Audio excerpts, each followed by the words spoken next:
Mummy તું હું કરે છો? મામાનો ફોન આવે છે. હા શિવેન, શું કામ હતું? કાઈ નહીં, હું આ સાફ કરું છું. મમ્મી એમાં ક્યારના મામાનો ફોન આવે છે તો વાત કર ને. તો કેમ વાત ન કરતી? કેટલા વર્ષો પછી મામાએ આપણને યાદ કર્યા છે. આપણે એના ઘરે જવું છે તો ઉપાડ મામાનો ફોન પર. અરે તું ઉપાડતી કેમ નથી? ઓલે મારે કાંઈ વાત કરવી નથી. અત્યારે કાંઈક કામ હશે ને એટલે ફોન કર્યો હશે, કાંઈક જોતું હશે એટલા માટે.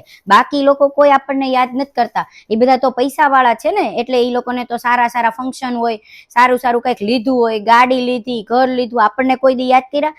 એ બધા તે મસ્ત રીતના સેલિબ્રેટ કરે છે, આપણને કોઈ વસ્તુમાં બોલાવતા નથી. તો હું કામ અત્યારે આપણે વાત કરવી જોઈએ? મમ્મી અત્યારે મામાનો 10-15 ફોન આવી ગયા છે, બાકી આમના એટલા બધા ફોન કરે નહીં. એની પાસે તો ઘણા પૈસા છે, આપણી શું જરૂર પડી તો આપણને એટલા બધા ફોન કરે છે? એ લોકોને સારી સારી વાત હોય, સારી સારી વસ્તુ લેવાની હોય, સારા સારા પ્રસંગો હોય ને, ત્યારે એ બધા મળીને મસ્ત રીતના સેલિબ્રેટ કરે છે, મસ્ત એન્જોય કરે છે. ત્યારે આપણે એને યાદ નથી આવતા, ત્યારે એને શિવેન યાદ નથી આવતો. અત્યારે કંઈક કામ છે એટલે એટલા બધા ફોન કરે છે. મમ્મી મામા આપણા કરતા વધારે પૈસા વાળા છે તો આપણને નહીં બોલાવવા માંગતા હોય, એમાં હું તો અત્યારે વાત તો કર. તારી વાત સાચી છે, એને આટલા બધા ફોન કર્યા તો કંઈક કામ તો હશે જ તે. હું એની બેન છું, હું કાંઈ થોડી એના જેવી થઈશ. પણ એક કામ કરીએ આપણે, તું અત્યારે એને ફોન કર અને એને પૂછ કે શું કામ છે ને કેમ આટલા બધા ફોન કર્યા છે. હલો મામા, શું કામ હતું? મમ્મી મંદિરે ગઈ છે અને આટલા બધા ફોન શું કામ કર્યા કયો તો? ઓહો હો, હા હા હા હા, એ આયા. શું કામ હતું? મામાએ શું કીધું? નાનીની તબિયત બહુ ખરાબ હતી ને એટલે એને હોસ્પિટલમાં દાખલ કર્યા છે, એટલે મામાને તારે વાત કરવી હતી. મામા એમ કીધું તરત જ તે આવે ને એટલે ફોન કરાવજો. એટલે હલે તું કર ફોન. હલો, હા હા, હું મંદિરે ગઈ હતી. બોલો ને. હા બોલ બોલ. હે? ઓહો, પણ એમાં એવું છે ને કે મારે થોડુંક કામ આવી ગયું છે, હું ત્યાં આવી શકું એમ નથી. મારે આને છે ને પરીક્ષા આવશે, એને કાલથી પરીક્ષા શરૂ થાય છે, તો એની થોડી તૈયારી કરવાની છે. અને પાછું એવું છે કે મારા સાસુની તબિયત નથી સારી રહેતી, એટલે હું આવી નહીં શકું. હા તો ભાભી છે ને, એ તો કરી નાખશે, એમાં શું.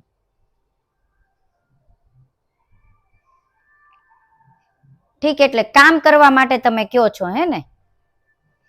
હા તો એ તો મારી મમ્મી છે તો હું તો આવીશ જ તે ને. વાંધો નહીં, ચિંતા ન કરો, હું આવીશ. પણ આજે નહીં આવી શકું, કાલે આવીશ. શું કીધું મમ્મી?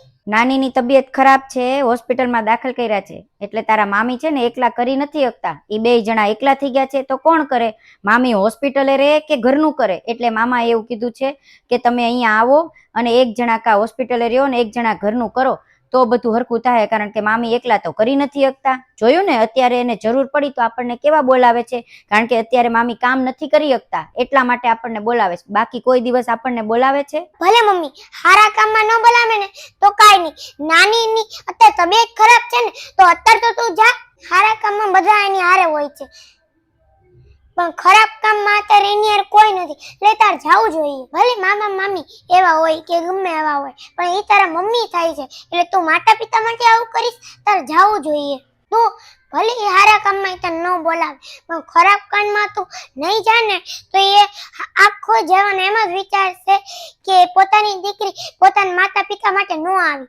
પછી તને આજીવન સંભળાવશે કે દીકરી થઈને તું માતા પિતા માટે કાંઈ ન કરતી. દીકરી તો માતા પિતા માટે હંમેશા બધું કરતી જ હોય. અત્યારે તું માતા માટે કરે છો ને, એમ હવે 2 દિવસ તો નાની માટે ત્યાં જઈ આવ. અત્યારે એ બધું તું ભૂલી જા. ભલે હારા કામમાં તને ન બોલાવે, ખરાબ કામમાં તને બોલાવી છે, બોલાવી તો છે ને, તો તું જા. નાની તબિયત સારી કરવાની પૂરી કોશિશ કરજે. જા અત્યારે તો બધું ભૂલી જા અને ખરાબ કામમાં એની સાથે ઊભી રહે તો એને સારું લાગે. અત્યારે જે પહેલા થયું એ બધું ભૂલી જા અને ભાઈ બહેનના સંબંધ સુધારી નાખ. તારા અને મામાના સંબંધ ભલે બગડ્યા હોય, પણ એમાં નાનીને વચ્ચે હું કામ હેરાન કરીશ? તું જા અત્યારે અને એની વચ્ચે ઊભી રહે, એટલે નાનીને એમ થાય ને કે મારી દીકરી આવી. તને ખબર નથી, પેલા જયારે આપણા ખરાબ દિવસો હતા ને ત્યારે મને એને કેટલું કર્યું છે મારી સાથે. મને કેવી રીતના કાઢી છે ને કેવી રીતના રોવડાવી છે. મારી પાસે ફી ના પૈસા નહોતા, પપ્પાને કાંઈ ધંધો નહોતો, મારી પાસે નોકરી નહોતી ને માંડ કરીને જયારે પૂરું કરતા હતા ને ત્યારની આ વાત છે. હું કઈ દિવસો ભૂલી નથી ગઈ. આજે જયારે એને જરૂર છે ત્યારે બોલાવે છે. અને તું વાત કરે છો નાનીની, તો નાનીએ તે કાંઈ કીધું નહીં. નાનીએ તે કેવું જોઈએ ને એના દીકરાને અને એને વહુને કે આવી રીતના ન કરાય, બેનને થોડીક મદદ કરે. બેન તો ક્યાં આજીવન મદદ માંગે છે, કોક જ વાર આવવાની છે ને મદદ માટે. એટલે તું નાનીની જે વાત કરે છો એનું નાનીનું મને દુઃખ છે. નાનીને મજા નથી, એ અત્યારે બીમાર છે, દવાખાને દાખલ છે, તો એના માટે હું જઈશ. પણ જે એને કર્યું છે ને હું ક્યારે ભૂલી નહીં શકું. આ બધું યાદ રાખીને તે તું મોટી દુશ્મની કરે છો. એ બધું ભૂલી જવાનું હોય. હવે તું નવેસરથી સંબંધ ચાલુ કરને. આ બધું યાદ રાખીને તે તમે સંબંધ બગાડો છો. અને જો તારી જગ્યાએ હું હોત ને તો માતા પિતા માટે તું તરત દોડો થાય. આ બધું ભૂલી જાય. ભલે તું કોઈનું ન માન, પણ મારું તો માન. અને મારે તો 5 વર્ષથી હું નાનીને મામા ન મળ્યો, તો તું જાવ નાની ઘરે એટલે મારી તારી યાર હોવાય. પણ મારા તો એક જ મામા છે, તો મને એવું હોય કે કોક મને બોલાવે. આ બધું ભૂલી જા અને ભગવાને માતા પિતાને બનાવ્યા છે, એ માતા પિતાને તું એના માટે સેવા કરવા જા.